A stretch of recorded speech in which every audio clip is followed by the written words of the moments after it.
If your best project manager walked out tomorrow, could anyone else finish the project on time and with the same quality?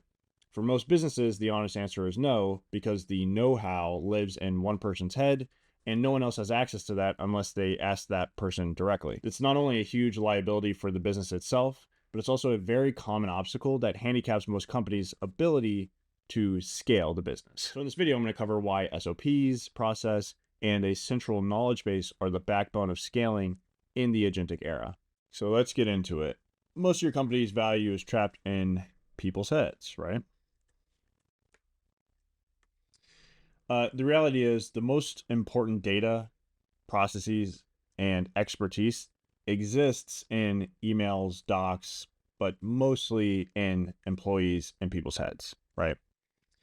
When key employees leave, companies scramble to recover the how things are done component, right? Especially if it hasn't been documented. Enterprises and large mid-market companies grew to the size that they're at because they solved this problem, right? Like they built machines, fully documented SOPs, playbooks, knowledge bases. They essentially created a machine. The business ultimately becomes process and maybe some hard resources depending on the business as input. And, facilities, they set up the structure, they set up the process and the system, and the humans become kind of the interchangeable component, right? You're not relying on one person to keep this whole thing running smoothly. Right. Even CEOs at the highest level get swapped in and out left and right. And the whole goal, like I said, is to make the human component interchangeable so the system is resilient. So what separates the small teams from scaled companies? Well, it's because scaled companies focus on process over people, right?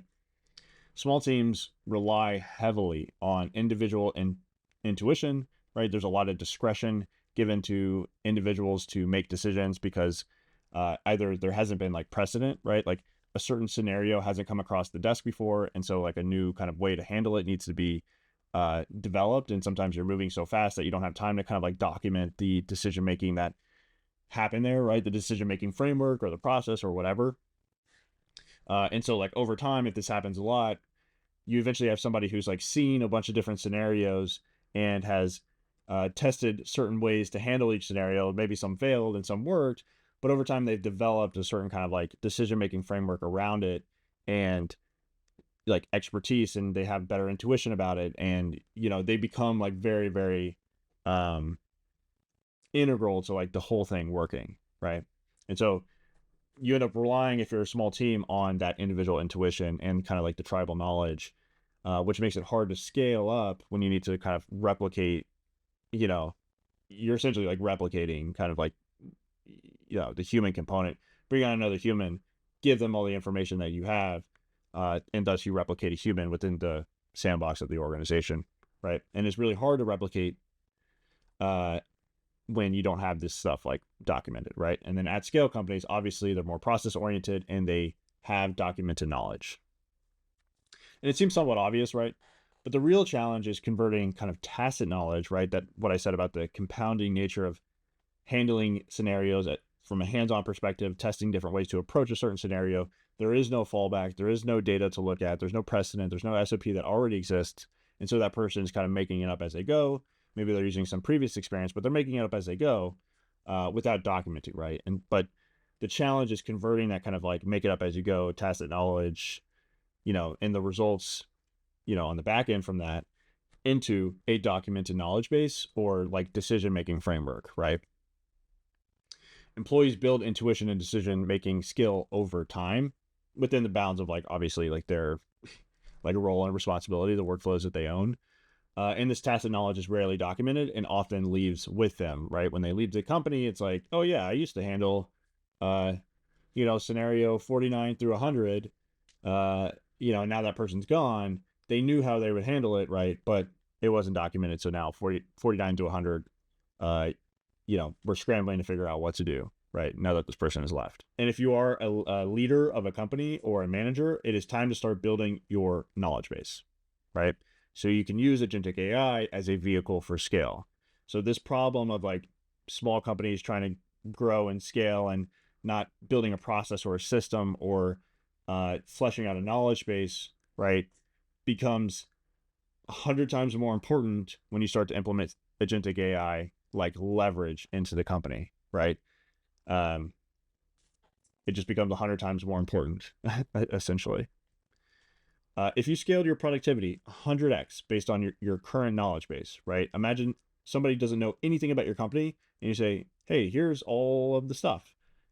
Would the system perform effectively? And I say system, I know I just referred to like somebody, but system, right? If we were to basically ingest your knowledge base, turn it into a bunch of prompts and a repository of information that to be retrieved when needed, like a template or a doc or whatever, would the actual system, assuming it can operate, within your tech stack, would it actually perform effectively? Does it have the context that it needs? Does it have the execution breakdown that it needs, essentially, right? Does it have the playbook?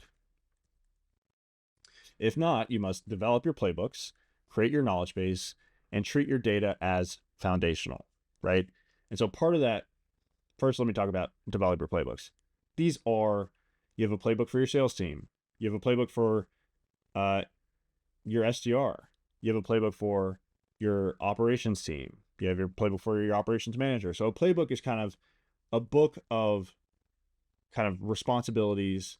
Like if we think about it from an employee perspective, it's the book of their responsibilities, right? Their role and responsibilities, right? You're an SDR, your responsibility is to prospect, set meetings, whatever. Ops manager, responsibilities to make sure we always have capacity, ensure we're not overspending, right? Whatever. And then, so that's like the playbook. Inside of that are the different kind of like what I'm calling plays for now, which are like the literal, right? What I just said, the ops manager thing or the SDR thing, the prospecting, the book meetings, the ensure like cost like COGS, stays below a certain margin, or there's a certain kind of like efficiency to the ops, or we always have capacity, right? Each of one of those little instruction points are like the plays, right? Like these are things that you are responsible for doing, right? How to do it is a whole other thing, right? That's where like the knowledge base kind of comes in. Like that is where the knowledge base comes in. The knowledge base is also kind of like core business info, like who is the business, who works for the business, whatever. When do people like to work? Who are our customers? What are our brand guidelines, right? What are like FAQs that people ask? What's our strategic plan potentially? What are, and on down the line. And then treat your data as foundational. So this is supposed to engender a feeling of like, this data is very valuable, it's foundational. I must ensure that I'm collecting as much of it as I can and ensuring that I keep it in the highest quality possible, right? So if you're not recording your meetings with a meeting note taker, even though they can be like annoying, I would start doing that because there's so much data in these transcripts, right? If you're not capturing emails, start capturing the emails. Your documents, start ingesting your documents, right? It's like very foundational data. And not only that, make sure that the data that's going into the database, right, is of high quality. So all of these things are not easy, right? It takes like time. There's a reason why small companies hit a wall and can't scale past a certain point, because it's really hard to then define and systematize the entire thing. It requires like focus. It requires like cutting off certain opportunities and a little bit of like kind of like a blinders approach, and then literally like thinking and sitting and writing. And even if you try to get Claude or ChatGPT to do it, it doesn't have all the right context to fully understand like what exactly you're going for when it comes to knowledge base, right? So in the playbooks as well. What you want to do is codify intuition and knowledge into playbooks and knowledge base, right? Create robust design briefs, content guidelines, and strategic docs for your knowledge base. So here, codify intuition and knowledge. I should have said decision-making frameworks, because the playbook is kind of like what you run to execute the workflow, right? It's your SDR playbook, right? There's a series of workflows that you execute to basically run this playbook, the SDR playbook, right? And so there's intuition, there's decision-making frameworks that are involved in the workflows for an SDR, right? That playbook. And then this one is like, okay, as the SDR is working, like, what are our content guidelines? What do we sell? What's our pricing model, right? Like, who do we reach out to? Yada, yada, yada, right? and then treat employee knowledge as the company's foundational data, right? So like as the SDR is um, on calls, right? We're recording the meeting as they're having conversations. We're extracting that conversation data right from the email or whatever. They're sending follow-ups. We're tracking the metrics on the performance of those follow-ups. Same with ops, right? What are the conversations, the comments that are being asked, right? So employee knowledge, if somebody is building tacit knowledge over time, there is a new process that needs to be implemented or a new decision that needs to be made because a new scenario came in through the door and there's no existing SOP for how to handle that scenario. That needs to be captured. That needs to be part of the operational SOP. It's like, hey, if you're facing a scenario that doesn't exist in the knowledge base for how to handle, you need to codify that, right? Like you need to write that down, document it, and build this over time, right? This will become more important than, whatever fancy AI tool that comes out. And humans move up the value chain from doers to designers, right? The agentic AI will do all the software stuff for us, pretty much. And then when the robots come, they'll do the physical stuff for us. We will become the designers, right? We'll scaffold the knowledge base. We'll flesh it out with unique data. We'll design kind of the playbook, right? What is it executing? When is it executing, right? Human teams will architect and maintain the knowledge base, right? Maintaining it, improving it over time. Design operational instructions and guidelines. That's the playbook, right? And develop IP and strategic plans, right? So like the actual unique, like proprietary nature of what you're doing, like imagine execution of, getting your product or service in front of the right customers, closing new customers, servicing them, and collecting the feedback and self-optimizing. Like imagine all of the actual like executing is done for you in a software perspective, but it needs to know what to execute, when, how, right? It needs to be aligned with kind of who you are and what you're trying to do, right? And also if it's pushing out a product or a service and there's certain IP, how do you reach scale on that IP? Biotech is an interesting industry because first of all, they need to raise millions of dollars just to see if this drug is going to be effective or not, right? It's a very binary sector, which is why I kind of like it. It either works or it doesn't work, right? The data tells you. And so, what happens a lot of times is like these smaller startups, they develop some kind of pharmaceutical and the data, like it works, right? And so like the stock price goes up, it goes from like $1 to like $30 or something, and everyone's pumped. It's like, this is like the next successful like Ozempic or whatever, right? What they end up doing is just selling it to like Johnson and Johnson or Moderna or Pfizer or one of the large pharmaceutical companies because they have distribution channels already. Like they have the partnerships with the pharmacies, like they have the ad networks, right? They have those relationships and those deals with the TV providers, right? Like they have a lot of the infrastructure to basically take that drug from like, okay, it was successful in a lab and it was properly tested and it's good, to like, let's get it in the hands of doctors and people and like sell this thing, right? So like they have that kind of infrastructure. And so what happens a lot of times is like big pharma will buy these startups when their drug is successful, just buy it and add it to their thing. And the goal a lot of times for these startups is that, like, that's the roadmap, like that's the playbook essentially. Like most of them aren't trying to build the next Pfizer. What this does though is maybe it actually does open up that distribution point. Like maybe it does make you competitive against a Pfizer if you're a startup and you don't necessarily want to sell the IP, but you want to scale the business.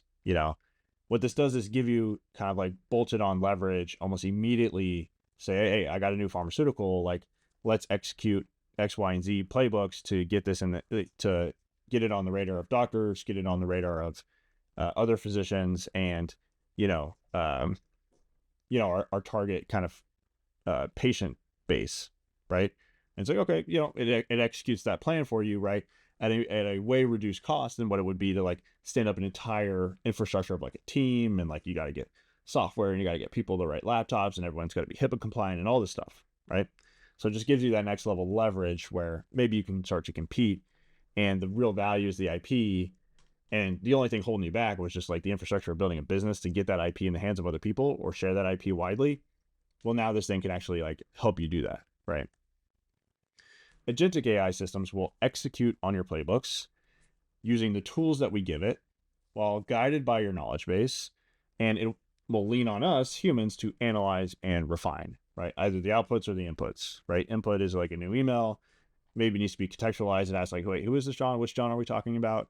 Humans like, oh, we're talking about this John. Okay, cool. Now it executes the 10 extra steps. And then it wants to output like an email back to John right after it like generated all the stuff. And it's like, hey, can you check this out before this goes back to John? So that's the output. You ensure the output's good. And then you ensured like the input was good, right? So it'll lean on us for that.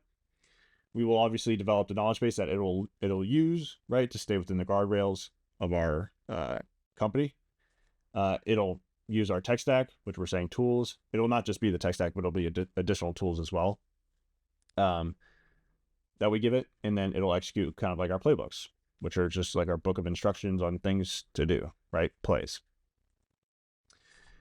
So the more knowledge that you're able to codify, the more your agentic operating system, I switched from agentic AI to agentic operating system, will align with your goals, and the better it will perform, right? Agentic OS is kind of our framework, which now it's becoming like a somewhat popular term, like PwC is using it. Like anyway, agentic operating system is the idea, right?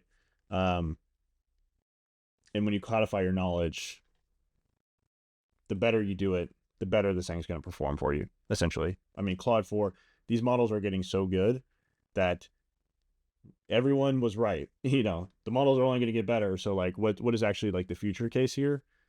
Skating to where the puck's going, right? Which is what we're doing, which is why I'm focused on like the data aspect, the playbook aspect. Like that is what's important. These models are getting incredibly good. They can build NADM workflows for you like almost instantly. So like, what are we doing here? Right? Like what actually matters? Well, it's the prompt that you gave it at the very beginning, right? And the knowledge base it's working off of.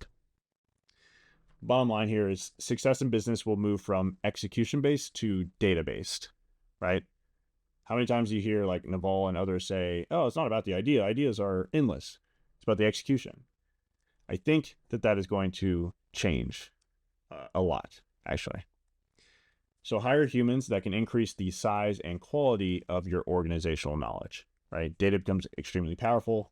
People who can create proprietary, unique, interesting data will be very valuable people. And they're going to be the people that you want on team to help continuing to build that knowledge base for you, whether it's naturally do like a call or something, or literally helping you write down, like create the documents for it, right? That's it.